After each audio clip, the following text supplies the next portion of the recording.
I think it's perfectly fine to start every show this month with a Happy New Year. After all, it's still sinking in that 2024 is behind us and we're already stepping into 2025. So, Happy New Year and welcome once again to Jasiri. So yesterday we had such a wholesome moment of reflection. It reminded me of just how much we've tackled on this platform. And I mean that. Because life can feel like such an endless cycle of waking up, working hard, pushing forward with little time to pause, to reflect, or even to appreciate how far we've come, especially at the start of a new year where everyone seems to rush headfirst into goals, into targets from January straight into December. There's no room to breathe, to reflect, to reassess. But that's why you have Jasiri. We are the balance you didn't know. Or maybe you did know you needed. So we know when to go hard and when to take it slow. Right now, before we embrace 2025, I want us to take one last look at 2024. Guys, that year was a lot. We saw challenges, we saw chaos. Well, let me just call it Shege and Banza or Shege Banza, anyhow you want to look at it. But we also saw some growth, made history, received awards. We witnessed Nigerians once again coming together for a common cause, saying no to bad governance. So, my ladies, I'm putting all of us, including myself, on the spot. So I'm just going to ask a straight question. In your opinion, for you personally, who was your Nigerian of the year 2024? Auntie-I. Teacher Auntie-I. Okay, Tab. Auntie-I. Auntie-I. Auntie-I. Sorry, Auntie-I. All right, so for me, I thought about this when it came up, and I don't have one Nigerian of the year. I have a collective Nigerians of the year. And I chose the hashtag #EndBadGovernance protesters as my Nigerians of the year. And that's because in a country like Nigeria, with politics and governance and corruption the way it is, having your voice heard, being able to see people come together as one, it was north, south, east, and west, to be able to speak out against something was very, very, beer is expensive. Was very, very beautiful to see. Young Nigerians, old Nigerians coming out to say that this is not working for us. And I sincerely hope that the political class is hearing, because their days are shortening and shortening for them to continue to do the things they've been doing. You know, we've been exposed to how many protests springing up left, right, and center. Sometimes you might feel like the protests are not making headway, but as someone who's watched this space, the civic space, the protest space, the democracy space in Nigeria for almost 20 years now, change has happened. We just want to see those big changes, but let me tell you, change has happened. And again, I'll say it, I hope the political elites are watching, because the day the one that will be the one that will change all of us will happen. It'll be such a small thing. Everybody will say, is that the one that caused it? Because Nigerians have taken so much. So my Nigerian of the year is End Bad Governance protesters. All of those who have come out to demand a better Nigeria, not just for themselves, but for their neighbors in the north, south, east, and west, and for their children. It may not feel like much movement was made, but trust me, there were gains that cannot be reversed from that protest. That is for me. True that. True that, true that. And I think that I'm part of her Nigerian of the year because I was part of the protesters. I didn't have to be on the street. We protested here. She even walked away. So yes, she's also we're here her own Nigerian supporting of the year. from our table and from our heart. Exactly. From coverage. So I would say that my Nigerian of the year 2024 was Tunde Onokoya. Because you liked it. Oh. Well, he cute. But, I mean, aside that, the fact that, once again, we saw a uniting force for Nigerians. I remember when Hilda Bassi broke the record and everybody gathered round. You know, Tunde did it. Nigerians in diaspora, Nigerians outside diaspora, which is inside Nigeria. Everybody rallied around him. And it was way beyond that. One of the things he said that still hits me hard every time I think about it is that you can do big things from little places. I mean, everyone goes around thinking, oh, I can't wait for that day when the world will see me so I can make actual change. But you can actually do these things from where you are and then keep growing. You know, Yorubas will say, "Nkota banigba lolowo ati talika lati ma ko." This is my goodness. That one was unexpected. I almost thought I was going to fumble up the lines. I didn't! Oh my God, I'm so proud of myself. But really, that's the point. Like, so basically what it means is what you would not accept as a rich person, you start rejecting it from, you know, when you're... Yeah. So, I mean, and you can literally see that that's what he has done, right? This is not the only thing that, you know, this is not the only impact he's made. In fact, the biggest impact he's made were things he did before he got became this famous. He brought children out of the slums, people who have excelled in chess games. And you know one thing that also inspired me, the fact that he kept trying to inspire these children, and you know, he kind of took a pause and you know what, I want to inspire myself. And then he dared to dream, and boy, did he conquer that stage. I'm so proud of him. And honestly, every time I think about what he did, especially that saying, you can do big things from little places, I'm like, you know what, Blessings, every morning I wake up, I'm going to make impact. I love it. It reminds me, like, one of my favorite Bible verses is, do not despise the days of small beginnings. And when you think about someone like today, I think after this, he now showed pictures of when he first started, when he first entered into the slums, and you just see the growth. And this is why I say there's nothing like an overnight success. No. All of us just weren't watching that person. But that person has been grinding and grinding, and they've been in position for that thing that blew them. It's just that nobody goes overnight. So people have ground and hustled and did everything to be in position and in place and to be ready. What does that thing? Preparation mean? The preparation means I can't remember. Opportunity means preparation. There we go. I want to say it's Blessings Yoruba that shocked me. It shocked it to your roots and marrow. I think, again, the most inspiring thing is if he's following Tunde's story, you see that at some point, while he was doing all of this, he had a major health challenge. Yes. A lot of people didn't know, but then he bounced back. He did. Wow, very, very inspiring. Very, very inspiring. I would say, and everybody would say it's the obvious because I chose Funke Akindele. And I would say it's not just because she's my friend or that I work very closely with her. Funke has shown me the example of what hard work means, and consistency, and perseverance, and vision, and focus.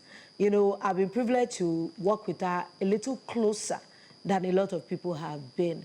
I don't think there's anybody that has received as much backlash, as much negatives as Funke has received. But she has showed me what a singular focus and goal can be. Honestly, literally. And I've seen what it means when you are consistent. Set goals, smash them. Set goals, smash them. Set goals, smash them. And I've seen her do this with a lot of pain, personal pain that a lot of people cannot visibly see. Sometimes there are health challenges that people can't even see. But yet I see her pushing forth. I see her constantly. She's like a battalion leader, a commando that stands. You know, there are many generals. I like war films. I like to follow the tactics of war. And I know that a lot of wars that people think they win on the battlefield are not won on the battlefield. They're won by a general in an office who knows strategy, who sits down at the table and crafts how the world would become. I think that's one of the things that really fascinated me about watching war. And that's what I see Funke is. Every time Funke wants to do something, trust me, we're still shooting, we're still finishing. Everybody loves Jennifer. And I can categorically tell you on this table that her next film, which is going to happen like in the middle of the year, she already has finished plans for it. That is enormous for me to see. While we're doing this, they are wrecking. That means they're looking for locations for her next film, while she's still working at this particular one that she's working. And so it's no-brainer. Anybody that says, oh, the fact that she has smashed her own record the second time. I was waiting for you to get there. That she has smashed her own record a second time. And I want to say kudos to her because she's putting Nigeria on the map. Now we have Nigerian films in foreign cinemas. I don't mean in back alleys where we just rent a hall and put a projector. I'm talking about cinemas, international cinemas across the world that are now opening their doors to Nigerian films. When we went to London, we sold 5 screens in one day, something they planned 1 screen for. And they sold, even the audience cinemas were surprised. In fact, if you see the reception they gave us, it was like, wow. Who are these people? Who are these people? That means and I'm so glad it's a woman that is doing this, and she's doing it with every sense of purpose and commitment. And that's why I think she's my Nigerian of the year. Maybe because I look at her a lot and I'm like, wow, if Funke can do this, that means a lot of young girls that are not even seen yet. This is hope for us to push. As in, you can't, you know, we talk about it, you can't take away from her. When I saw that she was coming out with another film, I was like, she's looking at her record and saying, this record that I set, I will break it. Yeah. And it's just absolutely beautiful to see because she's been in this industry for so long. She's given joy to so many people through her different and various characters. I saw one of the music videos again yesterday. Oh, yes. This is not the first time we're shooting a music video. No, not your own. The one with, music at that video. point, Adeola Badness, Biz Girls, Chioma Apotha, and I think Bimbo Thomas as well. They've done it. Almost every film she does. Look at her creativity, the plan. That is a woman that is on a path. I think what someone said, something small wins, it came from you. You know, and then Tolu piggybacked in that, saying that you have to be consistent at something. Wins don't happen overnight. Nope. You have to build it. It's a consistency. If you're where you are and you're building slowly, steadily, not caring or putting pressure, oh, this person is doing this, so I must push yourself to blow before time. You cannot push a pawpaw to be ripe before it is supposed to be ripe. Yeah. Or even coconut. Nobody knows how water gets into coconut. But we just break the coconut. And so what I'm saying is that, for me, small wins, consistent small wins build up to the big smash box office hit. So I think everything everything works together in tandem, from what you said, from what Blessing said, from what Lolo said, into now my Nigerian of the year, which is not, I think we've had many Nigerians of the year.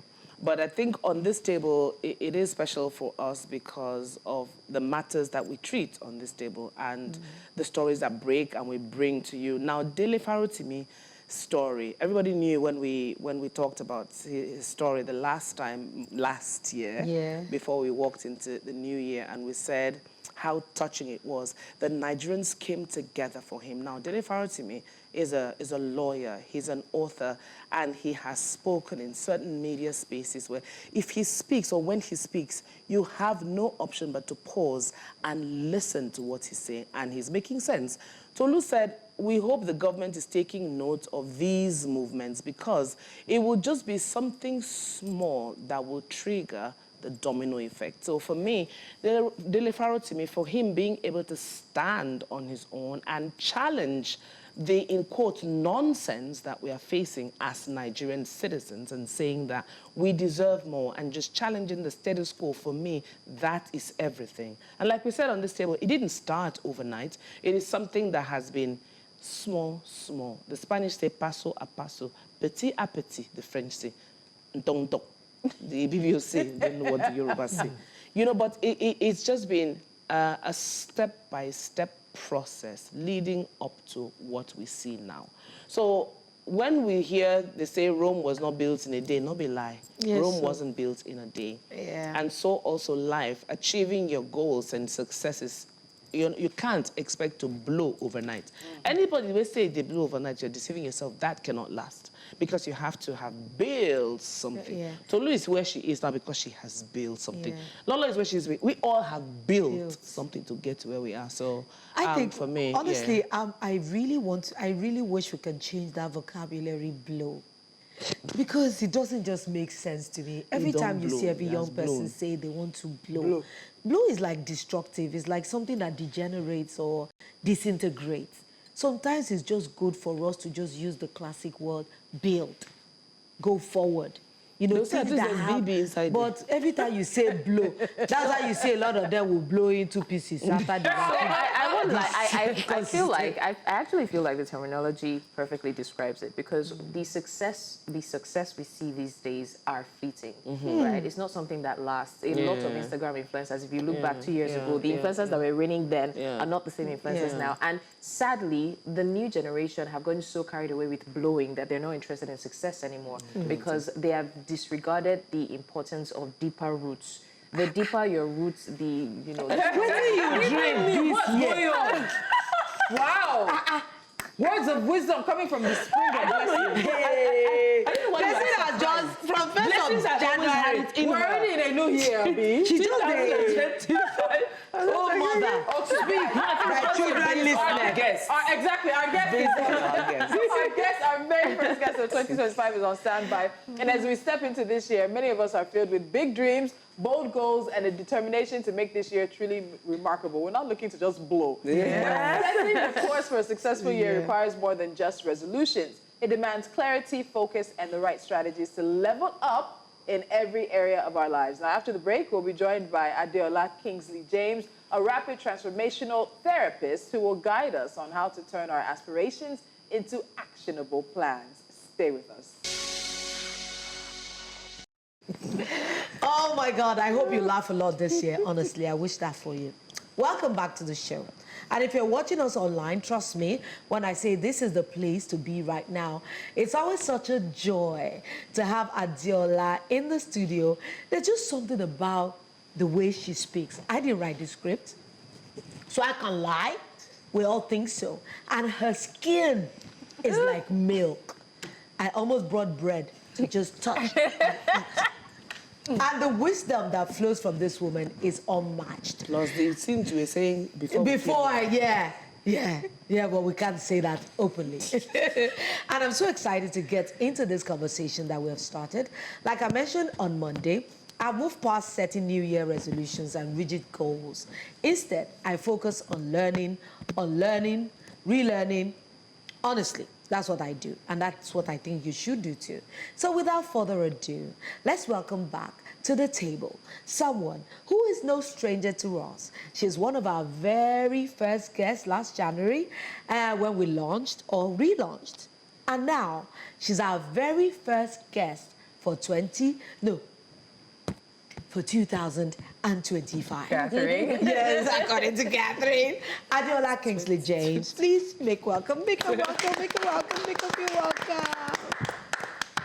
Happy New Year, Adeola. Happy New Year. Adeola, how are we still? How are we both here? For myself. I got home at 4. You got home at what time? 3. We saw each other last night. We were still outside. Tolu is always proud to see that thing. It's Alawa. She's the one that made it. That's why I was saying yesterday. I learned to know what Italawa. I must be outside. Let's start the show. Must be outside. Okay, so Lola mentioned something about goals. I know she has given up. I don't know what didn't give up. to her. Huh? Those are not my words. Okay. I just said I don't set rigid goals any longer. I'm so sorry. At the beginning of the year. I sincerely apologize, ma'am. She says goals. All right, so she just doesn't. Yeah, exactly. So we all get it. But personally, I'm someone who likes to dive headfirst, into the year with goals and plans. Not like I have. We saw some. Yeah. Exactly. So I mean, and because I'm always, even day to day is planned, like 9 to 10, 10 to 11. That's how I live my life. Exactly. It's sort of something about OCD. I don't know. You're going to tell me what the problem is. But the question here is there a wrong or right approach? Is it wrong to set goals? Is it right to not set goals? What is the best approach, if there is any, or how does one go about with this self-reflection? Is it needed for the new year? What do you think about it? Well, I don't stay in the place of right or wrong. Let's start from there, because everything just is, right? So what is necessary is what I focus on. What's necessary for you might not be necessary for her, right? Some of us have more discipline than others. So with the goals, the goal is like bullseye, right? If you have plenty circles and you don't know where you're going to, what circle are you going to focus on? So it's important to have a focus on something. It's just like getting up in the morning. You're going nowhere. You dress up, you come out of the house. Which way would you go? You could go left, turn around in circles, come back, go right, turn around in circles, come back. And when people say, what are you doing? You say, I'm busy. Truth is you are, but busy doing what? Where are you headed with your being busy? And you'll be sweating, you will be burnt out, you'll be under stress, but you are doing nothing. But if you had a plan, I'm going to Asda, I'm going to buy chocolate. When you come out of your house, GPS, Asda, or ShopRite, and it's taking you, and you go straight to the aisle. So the goals are necessary to give you a focus. However, the attachment to the achieving of the goal can then be the problem. Because if you then don't achieve it, what do you call yourself? So you failed at something, you're a failure. Which one is it? You failed at something. Are you okay with failing at it? Have you processed why you failed at not achieving the goal? Did you put all the processes in place? Because if you fail to plan, you plan to fail, right? So I think it's important that we have those, not the ones that we go to church with and pray and kabash on it and then put it under your pillow. You'll be in the same place 10 years after and nothing would have moved because you have done nothing about it. It's not about just saying the words. What action? Because action is the distance between your goals and you're achieving them. Action is the bridge. So if you don't do anything about it, it will just be a wish. And wishes are wishy-washy. It goes nowhere. This thing she said, right? There's a post I saw on Instagram where the lady said, I've registered for the gym now. It's been 4 months. Nothing is happening. I think I need to go there myself to see what's going on. See, nothing will happen. So do you need the goals? I believe so. I don't think people even set enough dreams or dream big enough. I've heard people that said to me, oh, my dream is so big. I said, okay, what's your dream? Oh, I want to manage a shop. How can you help God manage his resources? Because if you look at your dream as showing God that you trust in him enough to not help him limit his resources, but dream as big as how God sees insufficiency, which is an illusion, because God has created everything in surplus. How can you count the leaves on the tree? How many buckets of water can you take from the beach before the beach is empty? So God creates everything in surplus, but we think in insufficiency. And that's why we say there's no money. There's money everywhere. You are just blind to it. And money will only come to people who welcome it, because it's like a spirit. If you don't like it, it doesn't like it. I love you. Money. I love money and luxury. I love soft life. Yes, but saying it and believing it are two different things. Because a lot of us have come from lack. Catherine, don't lose focus. Catherine, I love you. Me, I'm a fan. Me, I'm an AC. All right, so one of the things I love about you is because you have a way of hitting the nail on the head without even trying to. So I'm going to dive into the next question.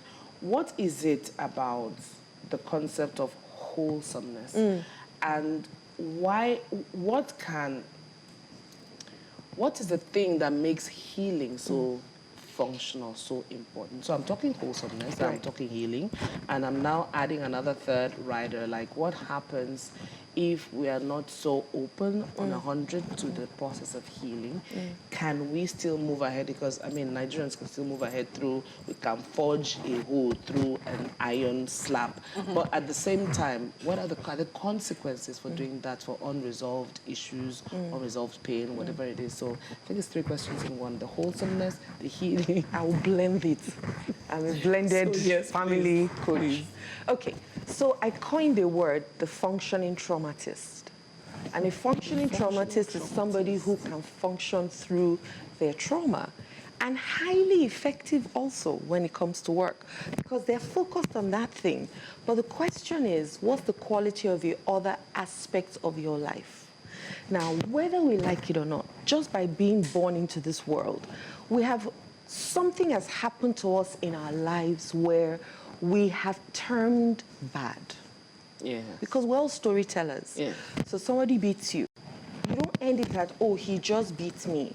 Because you say, he beats me because he hates me. I wonder if he's even my real father.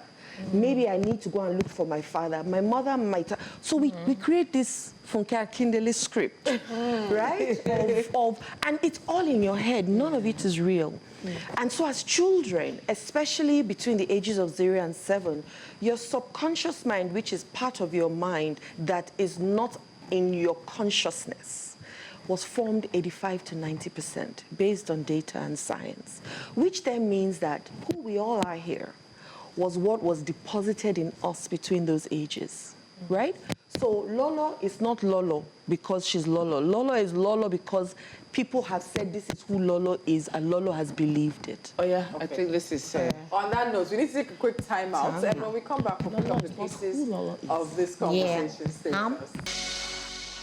Wow. And the conversations behind the scenes are probably a bit more impactful than the ones happening on the screen. You're welcome back to Jasiri right here on News Central. The conversation today is about leveling up in 2025, setting course for a new year. Our guest is Adeola Kingsley James, rapid transformational therapist. And right before the break, Catherine had asked a question in terms of functioning from wholesomeness and healing from trauma, and then also, of course, how that might impact people moving forward. I think it's also important that we point out maybe what people act out when they're not fully healed. And Lola just asked you a question as we were coming back from the break. Is it ever possible to be 100% healed? So let's start from there. Is it possible to be 100% healed? And what does it look like when people are functioning from places of trauma and unhealedness without being whole in and unto themselves? Because there's so many people who are always searching for that missing piece of the puzzle, my missing rib, the person to complete me. You're complete already. You're looking for a complement,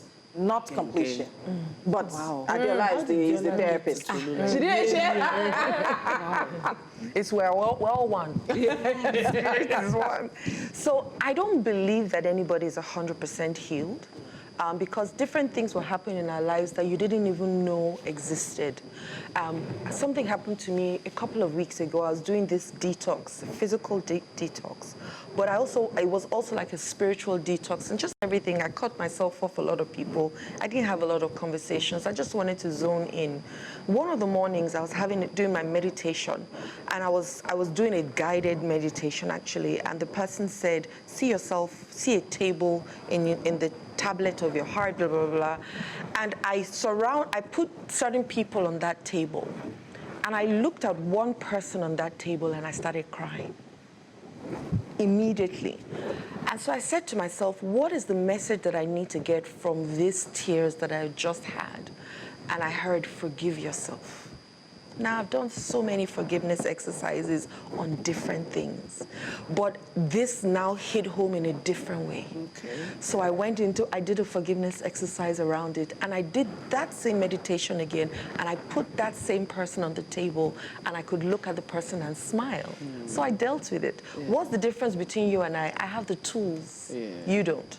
Right? I have the awareness, and I'm not saying you don't. I'm just saying people who are watching don't. So will there always be something that might trigger something that does happen to you? Of course. Don't forget, a trigger is a light bulb that has been put on inside you. It's not an external thing.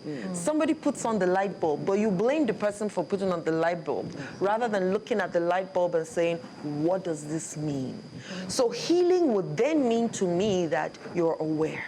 You're aware of some of the things. I have friends, and if I want to be your friend and I want to be close to you, I'll tell you, if you say to me you're going to call me, because I'm a recovering anxious person.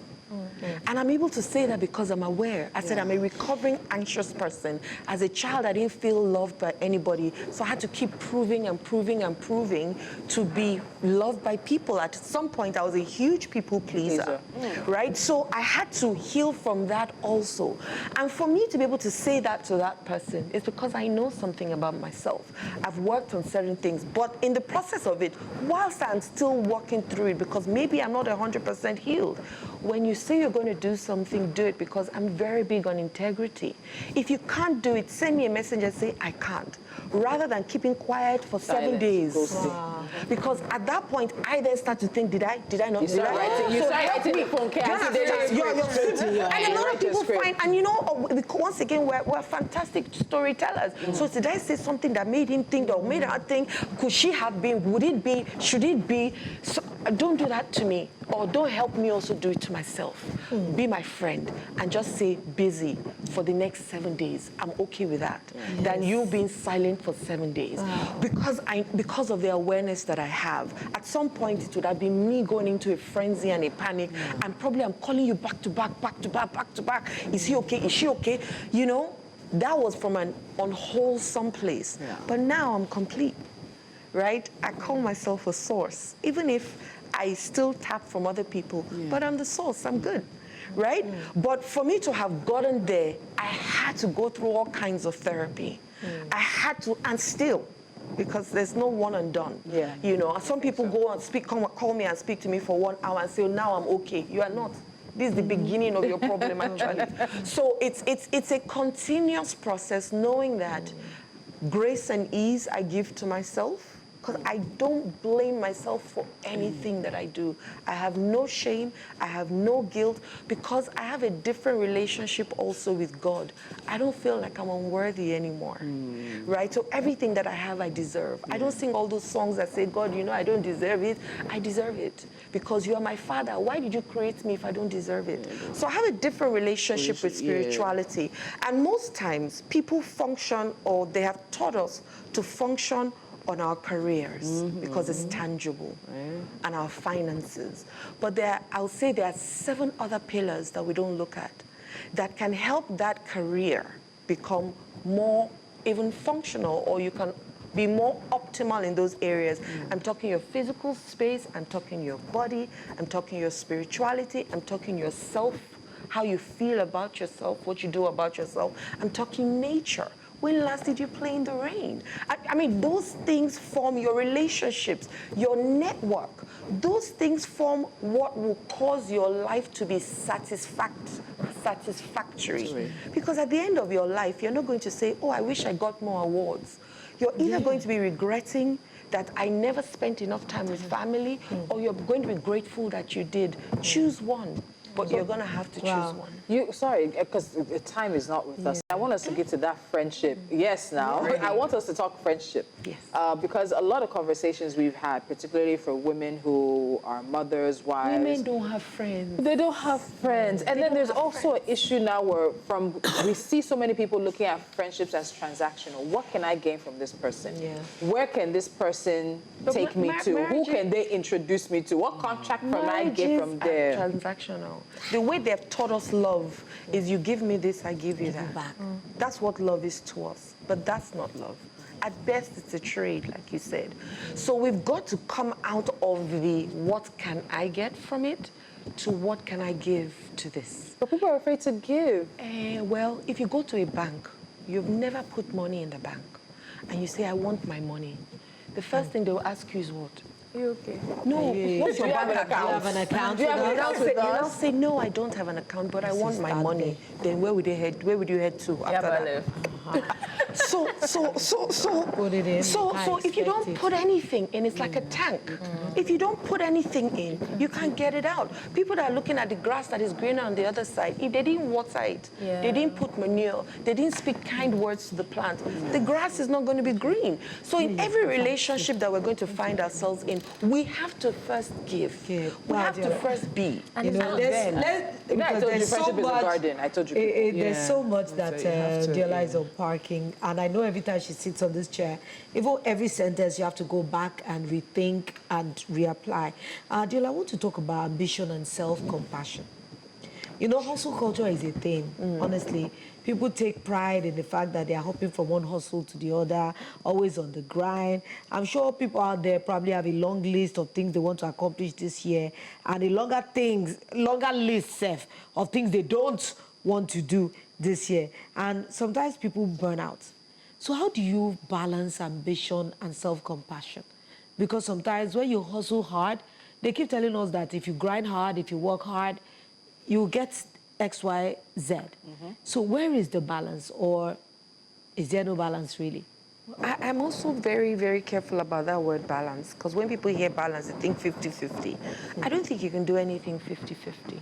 You're either doing it 100 or nothing, right? And they've also taught women that we're multitaskers. So that's where the burnout comes from, right? When I mentioned the career and the finance, where we think that that's all that is useful to us, so everybody wants to be MD now, CEO, and all those things. There's the quality of connection, which you just mentioned about friendship.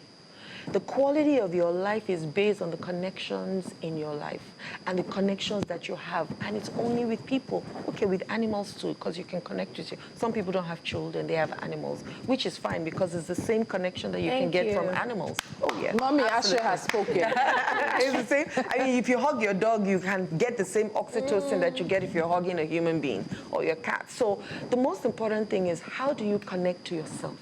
Right? This ambition, where did it come from? Is it your ambition or is it someone else's ambition? Because if it's yours, it's easier for you to just to play around with it, right? If you're saying, okay, like me, I say, okay, I want to be XYZ. Well, I'm the one with the script, so there shouldn't be any pressure, right? So if I then look at my script and there's clarity in my script, because a lot of people don't know what they want. That's another problem. So I want to be a millionaire. A millionaire in what? Cups or tissue paper, right? Okay, now, how often do I want these millions to roll in? What do I want to be able to do to be able to get these millions to roll? There's so much in getting clarity first, because you'll be burnt out and you'll be confused when there's confusion. So when you're able to say, this is what's the word you used? Ambition means, yes, or my ambition means, and this is what compassion means to me, because it'll be different for all of us, right? If I say, oh, my own compassion to myself is to hug myself every morning, you can say, what's that? My own compassion to myself is to drink a nice warm cup of coffee. So what does compassion mean to you? What do you want it to mean to you? Those are the things that I'll look at. And then no pressure. But the most important thing is, what are your habits around the things that you say you want to do? Because if your habits are leading you to Z, you cannot be asking for A. For example, people wake up in the morning, the first thing they do is put on the news, put on their phone, they're on social media, the competing, comparing, and criticizing has started the day for you. There's no way by the time you get to your office, you will not be burnt out. Imagine you wake up in the morning, you have a nice cup of water, you chill, you pray, you do some meditation, hit the gym or do exercise at home. I don't go to the gym, my gym comes to me. I do what I have to do in the morning. So the first 2 hours of my morning is with me and myself and I. By the time I'm coming out into the world, I'm coming out very powerful. I'm clear as to what I want to do. You say you do 7 to 8, I do more block. So I'll do maybe 7 till 10 and give myself that grace. And in between, I give myself 30 minutes to breathe so that it's not just a continuous movement. Just choose a morning routine that centers you, not the one that puts you already. Sometimes I watch my husband, I feel sorry for him. As he wakes up, news channel straight. So as they're saying 21 people have died in Boko Haram, 72 people have killed themselves, then he's on his email, then he's talking to his colleagues, and he's shouting back. By the time he's left the house, he's even worse down. What's the point of sleeping? What's the point of sleeping? When before you go out? So sometimes I look, I say, do you want to walk with me? But it won't stop me from doing what I want to do. I start my morning from the night, because how you sleep is how you wake up. I set my tone from the night. Because I must sleep in peace. Must. Nobody's I'm not going to dream of you. I'm not going to think of you. You see, you are not in my dreams. And if I'm dreaming a dream that is disturbing me, I remind myself, Adeola, you're dreaming. Stand up, open your eye. I open my eye, and I go back to sleep again in peace. Because I have to be in peace to do the work that I do. I have to. So for me to be able to give peace, I have to first be peace. And that's what we all need to do for ourselves in 2025. All this jumping up and down, you don't achieve more from movement. You actually achieve more from stillness than from movement. Movement is not progress. Tell Nigeria. Have you looked at the time? It's not. You see? Because I don't know where to go. I'm looking at the questions that remain, and I don't. Wow. Okay, so we had spoken about. You had mentioned guided visualization, or some people call it guided meditation, and I think it's something that a lot of people don't know too much about. So, Adeola, quickly tell us about that and see if we can take the ladies on this journey of guided visualization. Oh, you just touched my heart. Because, God gave us two things. He gave us, more than two, but I'll focus on two today. Memory and imagination. Your memory is not meant to be going back to all the things that they did to you that is peppering you. You're meant to use it to pick all the learnings from those things and use them for today. But we don't do that because we don't know what to do with our memory. We think, but we'll rather die than think properly. But that's in one side. Then we now have imagination. God has also given us imagination. What we use our imagination for is to already project fear, which is a false appearance of something that is not real. But we start to feel it because your mind doesn't know the difference.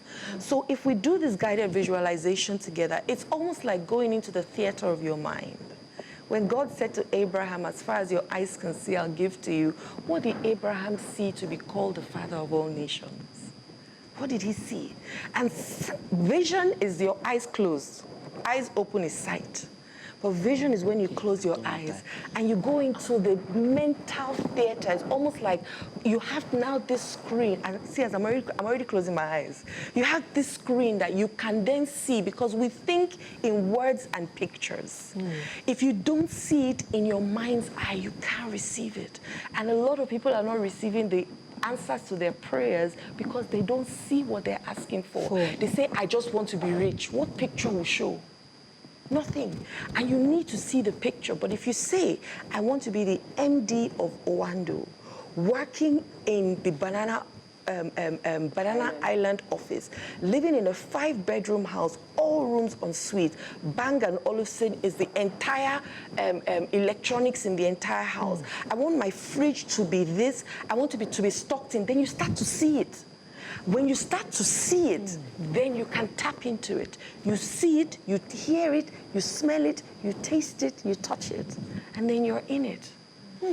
And that's where the spirituality and the blessings of your dreams and the blessing of the imagination God has given you is then being used for the right reason. When's the best time to do it? Morning? Anytime. But the two best times, they say, especially because your brain is in the alpha brain wave, which is like your creative part. First thing in the morning when you wake up, before you get out of bed, you're still trying to recalibrate.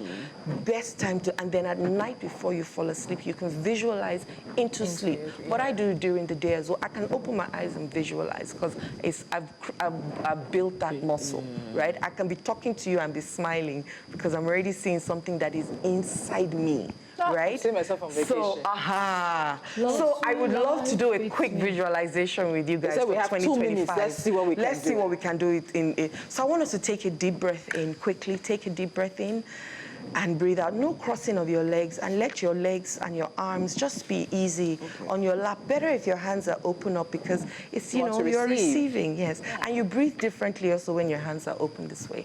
So take a deep breath in, everyone. And breathe out. We'll do it one more time. Breathe in and breathe out. And now I want you to see almost like a cinema screen warming up in the tablet of your heart. Please, if you're driving, don't do this, okay? Do it later after you're done driving. If you're doing anything tough, don't do it. But if you're easy, then you can do it. And now I want you to see that screen is warming up now, and it's this January 1st, 2026. And this year has been your best year yet. The house, you're living in it. The cars, you have them. The family, you own husband, wife, children, they're there. And you're having a wonderful time with them. The job of your dreams has happened. Now, if a smile is welling up on your face, even better, because that means you're connecting to it. You have the best friends that you could ever wish for. You could think of anything and it will happen because you know how strong you are as a manifester. And you also know that you're a creator. Oh, you can feel it right now. It's happening. The vacations that you want to go on, they've happened. The people that you love to spend time with, they're there. The health that you need is there. It's Catherine that needs help right now. Wow. Oh, wow. Yes. So that's not even a whole thing, but there's a lot to it. Are we done? Oh, we're done. Catherine's call We're done. We're done. We're done. Adeola, I think it's different for a lot of people. It's where she wants to go. I'm not choking her. She can't believe. I didn't believe this. So. I think for a lot of Nigerians, it's going to be something different to hear. We hear about vision boards. That became popular a few years ago. But really, in terms of not just resolutions, but visualizing the lives that we all want to have. 2025 leaves so many possibilities for us. Okay. Yeah, you can go. Sorry. Yeah, I think Catherine has got caught up in it. But 2025 is an absolutely fantastic year for us to see what happens. And there she goes. For us to see what happens and for us to really step into the year. So many people are looking forward to, of course, making their dreams come true. And we'll be here to help you on that journey, whether it's talking about the dreams, maybe giving the nightmares about the economy. I don't even know at this point. But many, many other things. Adeola Kingsley James, the time with you is never enough. And it's always just very eye-opening. It's a breath of fresh air, a different way of thinking, a different way of perceiving the space around us that we all inhabit. And of course, you know, you're going to be back in the course of the year. Because we're talking about women. We always talk about women off air. And so there are other conversations to be had. But on that note, we have to let you guys go. 11 a.m., you'll have Business Edge coming your way right here on News Central. The ladies are in a quiet state, so just leave it at that. We'll see you tomorrow.